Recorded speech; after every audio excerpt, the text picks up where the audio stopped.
Olha, nós vamos abrir o Jornal das 6 de hoje falando da polêmica, porque o ministro Edson Fachin, do Supremo Tribunal Federal, anulou todas as condenações do ex-presidente Luiz Inácio Lula da Silva pela Justiça Federal do Paraná, relacionadas às investigações da Operação Lava Jato. Com a decisão, o ex-presidente Lula recupera os direitos políticos e volta a ser elegível.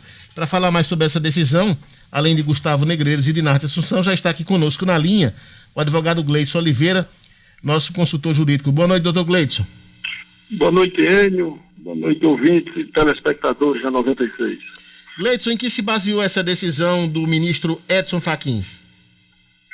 Enio, não é à toa que muitos jornalistas afirmam que o Supremo Tribunal Federal é um fator de instabilidade institucional e de insegurança jurídica, né?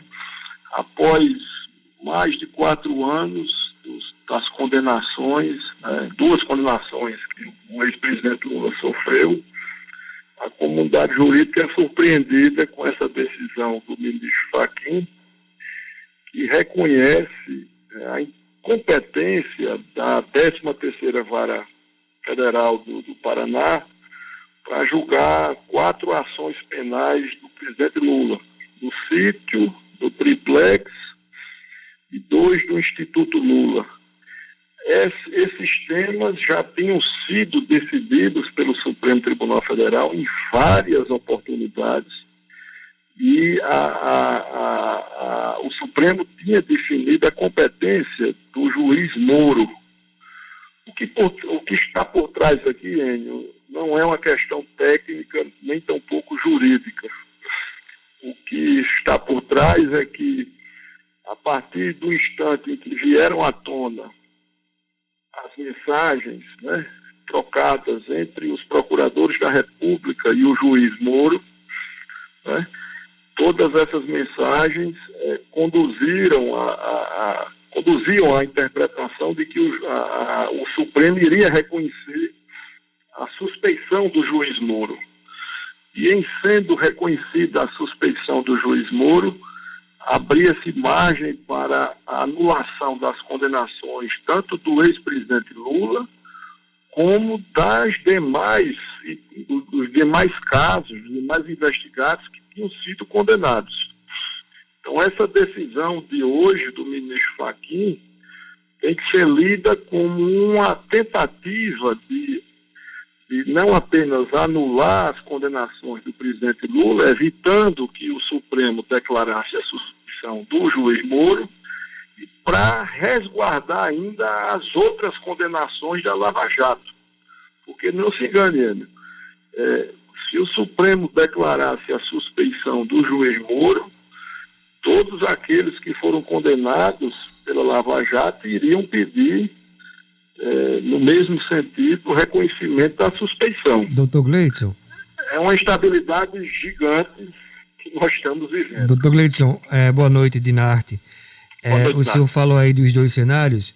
A minha dúvida, então, era se, do jeito que as coisas se conduziam para ser, né, que a gente já vinha discutindo que o Supremo deveria reconhecer a parcialidade do ex-juiz Sérgio Moro, a minha pergunta é se o senhor acha que deveria ter tomado esse caminho, como estava se desenhando naturalmente, ao invés dessa intervenção do Fachin hoje, de maneira surpreendente, ele que era sempre pró-Lava Jato, de repente virou ali uma chave, e se o senhor concorda com a tese segundo a qual ele tomou uma decisão, para ilustrar com o ditado popular, que é assim, né, vão-se os anéis e ficam-se os dedos, assim, vamos liberar Lula para tentar preservar o resto da Operação Lava Jato.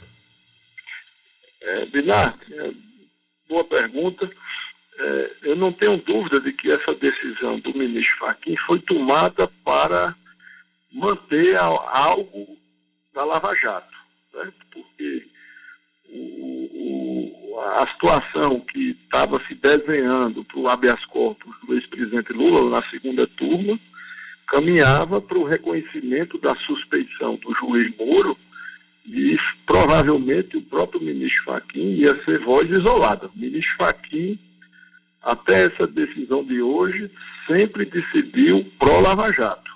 essa decisão de hoje tem que ser vista como uma decisão pró-Lava Jato, porque o que ele quis evitar foi justamente o reconhecimento da suspeição do juiz Moro, né? Essa foi a intenção, foi de vão-se os anéis, no caso, a anulação das duas condenações do ex-presidente Lula, e mantém-se os dedos, né? Ou seja, as outras condenações que foram impostas pela Lava Jato em relação aos demais investigados.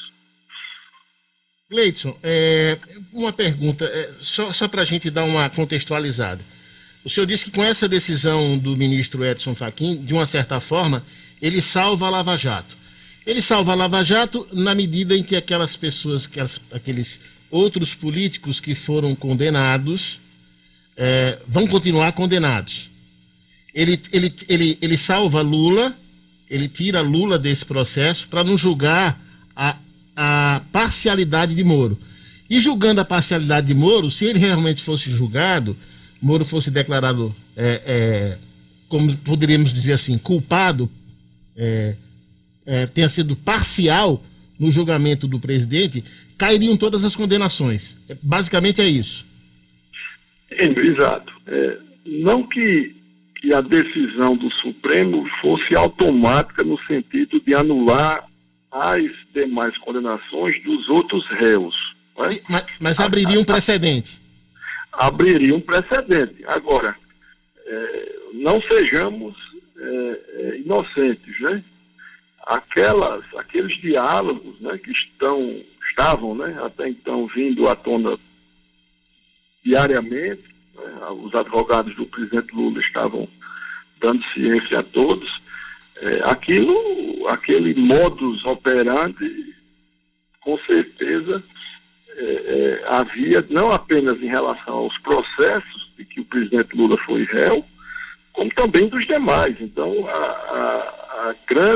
grande risco que havia era abrir a discussão para anulação de todas as condenações. Outra coisa. Com essa decisão, só para concluir, essa decisão, aquela discussão que estava, aquele caso que estava em julgamento na segunda turma da suspeição, se tudo ocorrer normalmente, o que é que vai acontecer? Aquele habeas corpus ficará prejudicado, porque a condenação já foi anulada, né, pelo ministro Fachin. Então, perderia o objeto, o habeas corpus, e todos aqueles e-mails, né, que foram as mensagens do celular, do Telegram, aquele material vai para dentro de uma gaveta. Esse é o propósito, a meu ver, aqui o ministro Fachin quis prestigiar. E aí, doutor Gleidson, só para o senhor ratificar ou não, o que eu estou imaginando aqui, o cenário que eu estou imaginando. Essa decisão de Fachin, livra algumas decisões da Lava Jato, preserva o nome de Moro para uma eventual sucessão em 2022, que o Moro sai disso aí, tranquilo, porque se é julgada aquela suspeição de Moro, politicamente ele estaria acabado. Então, assim, agora vocês tiram o Moro do processo, o Moro não tem mais nada a ver com isso, e o Moro é o candidato à sucessão natural, sim, de Jair Bolsonaro. Não há dúvida, Enio, que essa decisão serve como um escudo para as críticas que viriam na hipótese de ser reconhecida a parcialidade do juiz Moro. Então, essa decisão protege assim, o espólio do juiz Moro em relação à atuação na Lava Jato. Essa é a leitura que... O senhor acha que isso foi um combinemos, doutor Gleidson? É muito estranho, porque por exemplo, essa alegação que o ministro acolheu hoje, de que o que o ministro decidiu hoje foi que as acusações de corrupção que o presidente respondeu não teriam sido, não tinham ocorrido no âmbito do âmbito da Petrobras, né? E esse tema já foi decidido pelo Supremo Tribunal Federal várias vezes, né? Então eu não acredito que isso só agora, após 4 anos, é que chegou a esse ponto, ou seja, algo que tinha passado desapercebido. Acredito que não, hein? Aqui é um grande xadrez e não tenho dúvida de que se essas mensagens do Telegram não tivessem vindo à tona, o ministro Fachin não iria decidir dessa forma. Ele decidiu como forma de proteger o espólio, né, do juiz Moro e de salvar as outras condenações. Mas acredito que debaixo dessa ponta ainda vai passar muita água. Hein? Agora os processos contra Lula serão entregues para um novo juiz analisar, né? Num chamado processo de redistribuição, não é isso?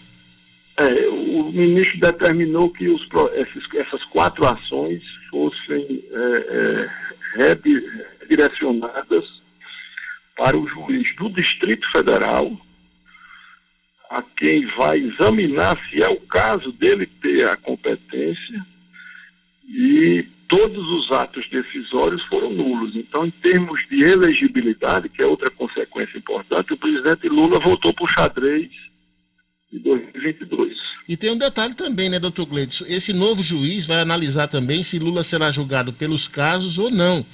Ele podendo até mesmo não aceitar as denúncias e absorvê-lo sumariamente. Isso é uma hipótese.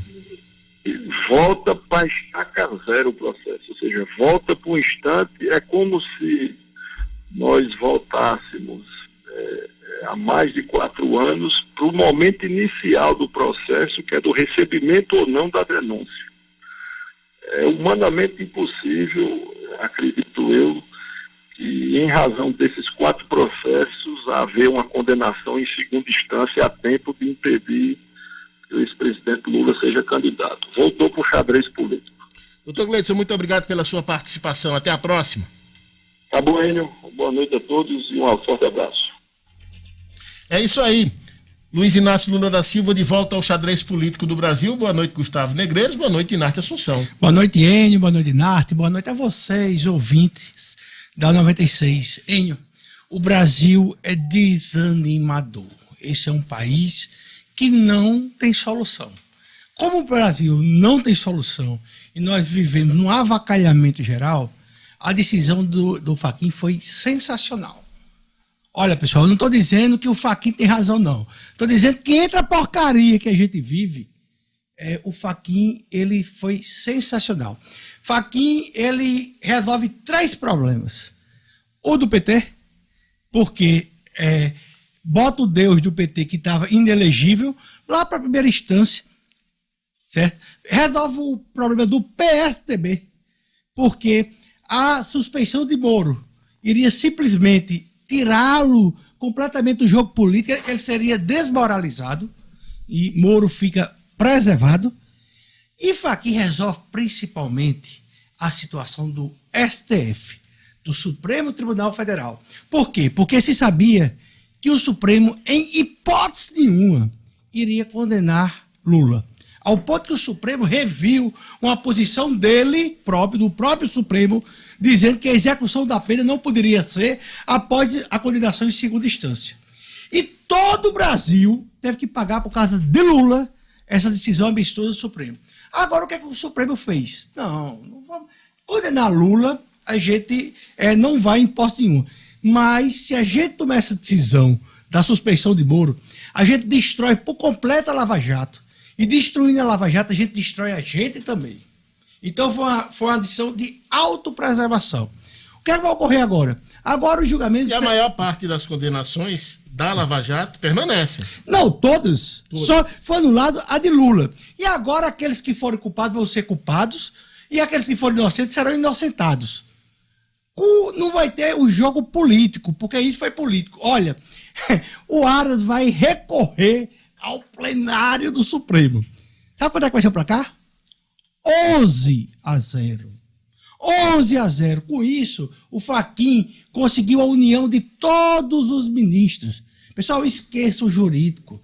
Esqueça quem estudou direito, aquilo que você estudou na faculdade. Esqueça também aquilo que você já viu, que mesmo você sendo leigo em direito, até hoje. Isso foi uma questão de preservação. Preservou-se o Supremo, o PSDB e o PT. Quem se lasca? Quem se lasca somos nós. O Romero Jucá, inclusive, manda lembranças, eu lembrei dele. Ele que cunhou aquela frase, né, de um acordo nacional com o Supremo, com tudo, lá em 2016. E aí, agora há pouco, tem um dos tweets que mais estão repercutindo, é o do presidente da Câmara, Arthur Lira, para vocês terem o tom da coisa, né? Em que ele fala que, com essa decisão, Lula pode até ser inocente, mas Moro jamais. Então, a gente percebe ali que realmente há essa divisão ainda entre aqueles que querem fazer um revanche contra a Lava Jato, uma revanche contra a Lava Jato, e aqueles que estão do outro lado. Desse outro lado está o ministro Edson Fachin, que tenta aí, como o Hugo Gleidson nos antecipou, preservar o espólio do Sérgio Moro. Há uma coisa interessante, porque as pessoas estão confundindo, acham que Lula é inocente. Eu vi um trecho da decisão dele, do Edson Fachin, em que ele fala sobre convalidação de atos instrutórios e provas. Isso significa, na prática, que ele vai enviar tudo para o Distrito Federal e o juiz, que vai receber, inclusive, pode acolher já tudo como está, sem precisar mais instruir nada.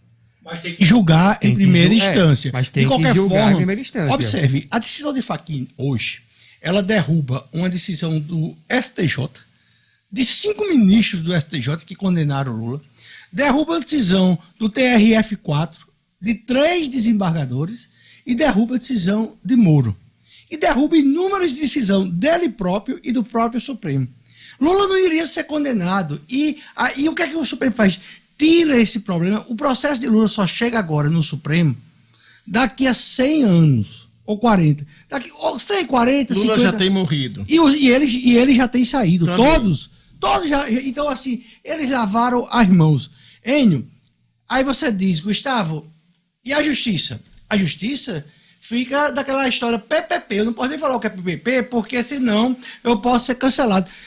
A justiça não pode ser cancelada. Se eu falar o que é, mas infelizmente foi isso. Agora, o Romero Jucá, os lavajateiros, essas outras pessoas que estão aí comemorando hoje, eles tomem cuidado. Que estão achando que se beneficiaram essa decisão. Eu não acredito. Porque o que tem de gente fazendo loas a decisão do ministro Fachin, lava-jateiros condenados, alguns já presos, outros como é que chama aquele negócio na canela, que põe na canela? Tornozeleira eletrônica, dançando e tal, não sei o quê. Isso que o advogado Gleidson Oliveira falou e que você ratificou, Gustavo, é verdade.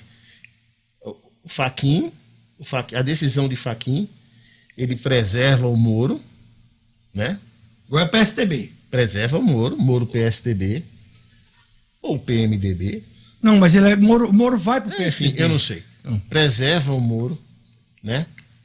Dá vida ao PT. Dá vida ao PT. Porque o único nome do PT é Lula. Dá uma esperança ao PT. A entidade volta ao jogo político, né? Na verdade, ela nunca saiu, parece. E preserva as condenações da Lava Jato. Todas. Tira só Lula. Tira só Lula. E aí, quando chegar lá, o cabo. E a partir de agora é o seguinte: mas a imagem do Supremo hoje está no chão, tá? Mas daqui uma semana, 2 semanas, vocês vão ver quantidade de processos que eles vão adiantar. E vão punir gente para justamente dizer assim: olha, pessoal, é o seguinte, não avacalhou geral. Só pra Lula. Já tem gente pedindo aqui, cunha livre. Vocês percebam uma coisa, a decisão do Edson Fachin, que eu vou reiterar, ele sempre vinha tomando decisões a favor da Lava Jato, e vocês não se enganem, essa decisão é a favor da Lava Jato. É sim. Não é uma decisão sobre beneficiar Lula, ele foi consequentemente beneficiado, mas é para preservar a Lava Jato. E aí, percebam que essa decisão vem em um momento em que a defesa do ex-presidente obteve acesso ao material da Operação Spoofing. As matérias que houve lá atrás, da Folha, do The Intercept, da Veja, não foram suficientes. O que já tinha sido revelado não foi suficiente para criar o clima, para criar o que estamos vendo agora, até porque os recursos da defesa de Lula sobre a suspeição de Moro só começaram após a Vaza Jato. Mas a gota d'água foi o recente acesso da defesa de Lula ao material da Operação Spoof, e a gente estava vendo assim, a conta-gotas, isso chegar à imprensa, e cada vez que vinha uma matéria nova, era um escândalo novo. Então, parece que o ministro Edson Fachin percebeu que, assim, olha, é melhor dar um jeito nisso aqui, antes que isso aqui cresça, antes que tome uma proporção maior, e eu tenho ainda um receio, e aí é uma coisa a se observar. Pode não parecer sentido, pode não fazer sentido o que eu vou falar, mas nesse país faz. Observar qual vai ser o comportamento da cúpula das Forças Armadas. Por quê? Porque lá atrás eles já se posicionaram politicamente, eles já vieram a público fazer algum tipo de gesto, e é possível que em meio a essa crise aí, eles também sinalizem alguma coisa. O poder da cúpula do Exército e das Forças Armadas no Brasil, há muito tempo, desde 1985, é zero. Eles tiveram um apoio popular há 3 anos, 2018, onde a população achou que as Forças Armadas era a salvação do Brasil. Hoje já se viu que são apenas profissionais como outras em outras áreas. Tem bons e tem ruins, não são Deus, não são normais, e o poder das instituições, por mais que se pareça avacalhado, e foi por Lula, mas estão preservados, sabe, Enio? Eu não acho tão ruim, não. Então, tem um detalhe também com relação às Forças Armadas, que algumas pessoas acharam que, alçado na condição de presidente da República, o capitão Jair Bolsonaro pudesse dar uma relevância maior a essas Forças Armadas e tal. Mas não, as Forças Armadas continuaram num papel de meros coadjuvantes. Eles parecem que eles gostam, né? Mas eles estão dominando e ocupando todos os espaços. Porque a quantidade de ministro que tem das Forças Armadas é enorme. Mas entenda, o que a gente está falando aqui, o que a gente está pensando e falando aqui é com relação qual atitude as Forças Armadas irão tomar com relação a essa decisão polêmica de Fachin. Nada, não fazer nada. Eles, até hoje, nada. Eles não fizeram nada. Vão aceitar tacitamente isso. Até hoje eles não fizeram nada. Mas assim, quando eles fizeram alguma coisa, criaram-se crises. E aí, esse eles fizeram foram tweets. Tweets do general Vilas Boas, não vamos aceitar. Mexia ali com os brios, mexia com o imaginário. Então, assim, a minha dúvida é se vai haver episódios desse tipo ainda, se vai haver algum tipo de repercussão, e principalmente, especialmente, também acompanhar agora o comportamento de uma das pessoas mais beneficiadas com isso, que é o Bolsonaro, porque politicamente é tudo que interessa a ele. Tem outro detalhe também, viu? De uma certa forma, essa decisão beneficia muito o Bolsonaro. Muito. Beneficia muito o Bolsonaro. Todos os olhos agora se voltam para essa decisão do Supremo Tribunal Federal. Esquecem um pouquinho as baboseiras do Bolsonaro, esquecem um pouquinho a rachadinha, a mansão do filho, né? Mas é para além disso. Vacinação, Covid, pelo menos durante uma boa parte dessa semana, esses assuntos vão ficar... para além disso, é ele conseguir fazer o que ele faz muito bem. Claro. O eu contra o PT, claro, o PT sim. Voltou, o PT é o mal. E ele claro e Bolsonaro com isso. E aí, mais uma vez, a eleição vai ficar polarizada. Principalmente entre o Deus e o demônio. Quando o Bolsonaro vai poder escolher justamente o adversário, porque um Haddad em algum momento poderia parecer uma pessoa neutra, como um neutro também. Lula não. Lula é Lula. E aí, Bolsonaro sabe que Lula tem teto. Teoricamente. É verdade. Tem um teto porque tem uma rejeição. Pessoal, o mais importante de tudo. Até hoje eu dizia que Lula era aquela pessoa que começava com a letra L. Hoje eu não posso dizer, porque ele não tem condenação, nem a justiça diz mais isso. Porém, pessoal, pesa contra o ex-presidente gravíssimas acusações com batom na cueca. Com batom na cueca. Apenas ele não pode mais ser chamado de L, porque a justiça disse que ele não era L. Só para concluir, como a jurisprudências e a política mudam no mesmo ritmo, né? Eu não duvido que é possível que isso aconteça, pessoal. O juiz para quem vai ser distribuído o processo convalide logo tudo, mande o caso direto para julgamento e até o final do ano já tenhamos Lula de novo condenado em primeira instância.